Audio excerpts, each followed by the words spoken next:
I was going to ask you what makes Joni Mitchell happy and what makes Oh, you yeah. sad. It's easy. It's let's start with sad. It's more universal. Happy is like the pursuit of, it's more the ideal, you know. I'm sad about the rainforests coming down. I have been for many years. I'm sad about human nature in general. You know, we're so puny, really.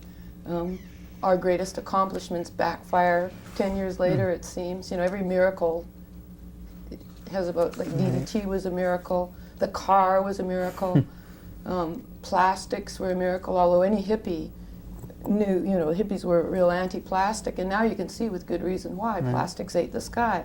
Plastics are made from the blood of the mother, from the earth, and when it's burnt and it goes up, it eats the father, which is the sky. You know, this is the best and the worst of times right now. The best in that the world is beginning to realize how small it is, and it's an opportunity to lay down arms with our old enemy, the bear. At the same time, the idea that we will be extincted not by the big one, but by a fast food chain, you know, because they're like cutting down all these forests for cattle ranching for hamburger chains, you know, like that's some human irony, isn't it? You know, these things make me sad. The 80s in general made me sad, the greed, the negativity, the ostrichness, inability of the world to be self-examining and critical, the misunderstanding of the role of depression in a human life, the beauty of depression, you know, that period of retreat, of cocooning where you think through your priorities and your value rather than being seen as a social disease, as a loser. The things that make me happy are pretty simple. Basically, it's Zen mind. If I lose self-consciousness, we go around all the time self-conscious, we're all self-conscious. Image, the moments in the day when I lose self-consciousness are the moments when I'm happy. You know, they're like, when you're purely a witness, and I is anesthetized. There's no concept of I. It's just, oh, like, you know, look at that ruby-throated bird, you know, like sucking on a pet, you know what I mean? Like stop and smell the roses. Sounds corny, but it's always been the greatest high, I think. You know, those, even in a smoggy day, you know, you see a bird or a sunset. The smog here makes beautiful sunsets. You find yourself having time to do that? Just to actually stop and forget about things that are, you know, forget about recording and business and that type of thing, and actually just enjoy yourself or enjoy something. You find yourself accidentally enjoying yourself all, you know, if you're rushing around, rushing, which we do all day long, you don't see much. But if during your rushing you sort of rush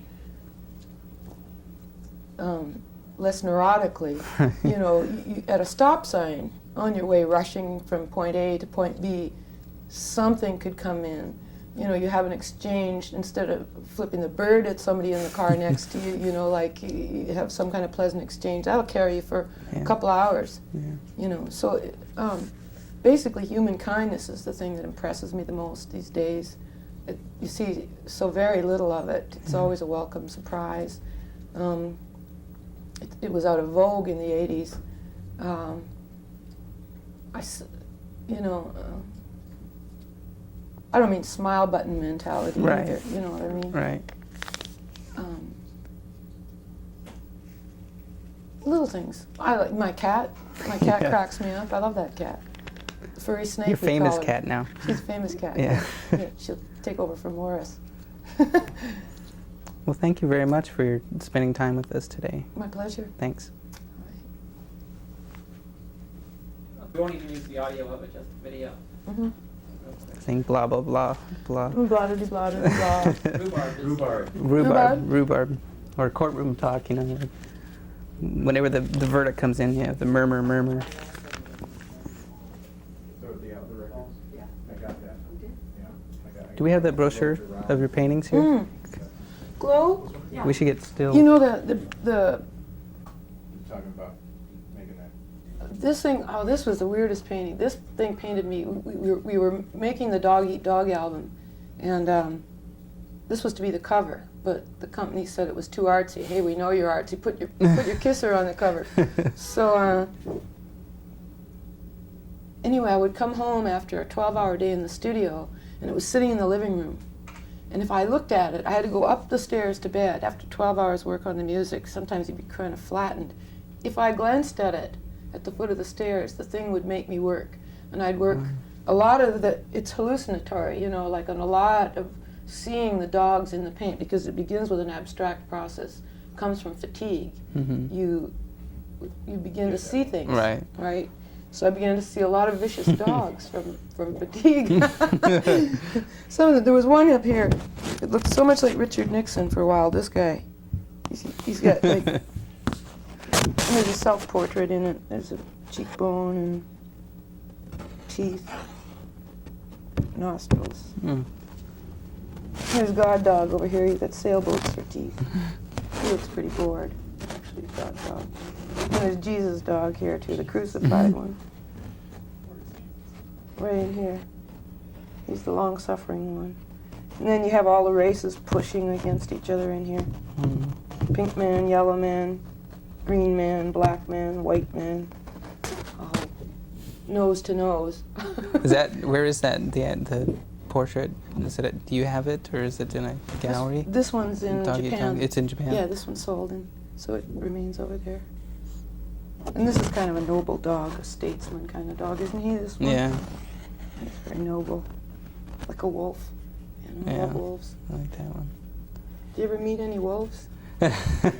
Yes, all the They time. are Okay, I have a wonderful Yeah. creature, aren't My they? parents live in the mountains, and they get all kinds of creatures. Charles Mingus. Say that He again, please. had like, Say that again. okay. He was wrong. Right there, that's good. Okay, this is a portrait of Charles Mingus. I painted this one too in a fever overnight. When I met him, he was in a wheelchair, and his hands, which were big to begin with, were swollen. Mm. They looked like he was wearing baseball mitts, That was a unique project for you too, Wasn't it? as well. Yeah. Really something. Is that something that you really treasure, or is it? Yeah. Yeah, that was fantastic, Yeah. really. He sought you out, actually, didn't he? Yeah. Yeah, it was like Rumpelstiltskin. He had a project in mind, which was a peculiar kind of thing, and this was to be his last project. Mm-hmm. When he discovered he was dying, he called a friend of his who was not a religious person by any stretch of the imagination, and he said, "Daniele, I'm dying. I want you to come over here and talk to me about God." And Daniele said, "Oh, you're talking to the wrong person." So he went out and he bought him T.S. Eliot's Quartet, and Charles tried reading it. Charles's wife was quite literary. She belonged to, she had a New York magazine of some kind. Anyway, she read it to him and translated for him. So he gets this idea that he wants to do a piece of music with an Englishman with an Oxford English accent reading from the quartet, Mm-hmm. pausing, and then me paraphrasing it, Right. spoken, against this cacophony of a full orchestra, and he wanted me to play lead acoustic across it. So I went out and I got the quartet and I read it and I said, "Charles, I can't condense this stuff. I'd rather paraphrase the Bible than this. I think I can see where his inspired lines are and where his filler is. I think I can see what I could take out, but somehow or other the filler is the necessary chain. I can't do it." So he wrote 6 songs, which he called Joni 1, 2, 3, 4, 5, 6. And when I went out to visit him, there was one melody that jumped out at me, which became a song called Chair in the Sky. That was the first one I liked, and I said, "What kind of a theme do you hear? What subject matter do you hear for this?" And he looked at me really wryly, like with this real wry expression. Well, I'll show you the expression. It's in here. It's small though. See if you can capture this. Yeah. And he said, "Well, that's about the things I'm gonna miss, motherfucker." You can edit that part out. So anyway, that song is pretty much about, you know, he's talking about next time when I come back, I'll be bigger, I'll be better than ever, I'll be rich as Standard Oil. And, it was like Rumpelstiltskin, Yeah. you know, guess my name, you know, what am I going to miss? That's wild. Okay, anything else? Anything else? Let's hear. Okay, go ahead. When all medical help failed Charles, he went to Mexico, and he was seeing a witch doctor in Mexico City named Bachita, who was like one of these psychic operators, you know, that reaches in with their bare hands, Right. a lot of blood flying by candlelight and all Right. that, you know. Like Cat- the, I remember Catholic. reading about that. There was one down there, that was a surgeon with a rusty knife kind of guy, where he was just like with his hands. Yeah, well, Yeah. this was the kind of scene it was. Yeah. And he'd taken a place in Cuernavaca, and that was when I first went down to Cuernavaca. This is George O'Keeffe and Juan Hamilton,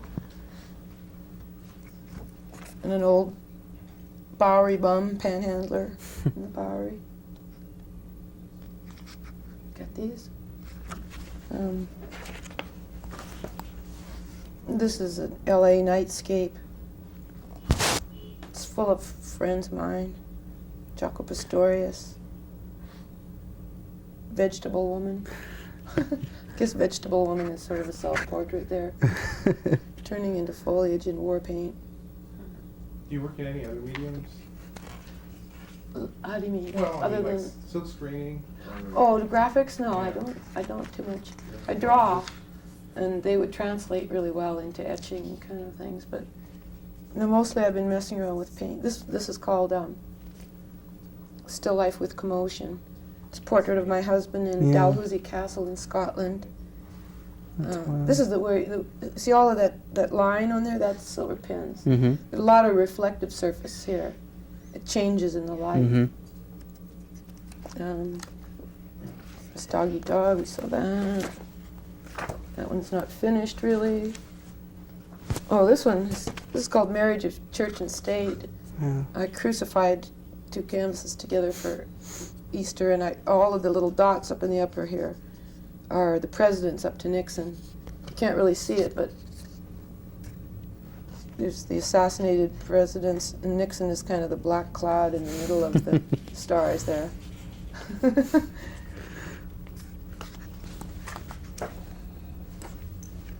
These are some of the early abstractions that I got into. I was not a fan of abstract art until I began to pursue it. Now I adore it. It's this was painted for my wedding. It's all across the surface. You can't really see it. It says I do, I do, I do, I do, I do, I do. And I do. I still do. I do. And this is called Birth of the Earth. It's kind of the Earth is seen as a, afterbirthing, and Big Bang. That was one of the early prototypes for the album cover, painting on the photo. Mm.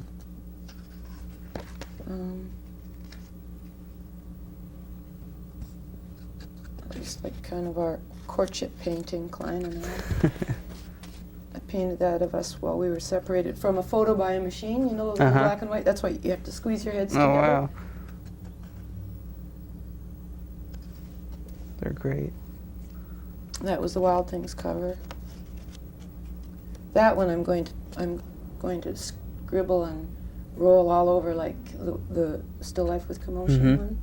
It's not finished really. I mean, I have to have another go at it. They're never finished, but that's just me. There's you. Thank you very much. I appreciate it. You're most welcome. It was great. Yeah, that's fun. I'm Give not it a hand, nervous take anymore. I'm not nervous anymore. I feel like you're my friend now.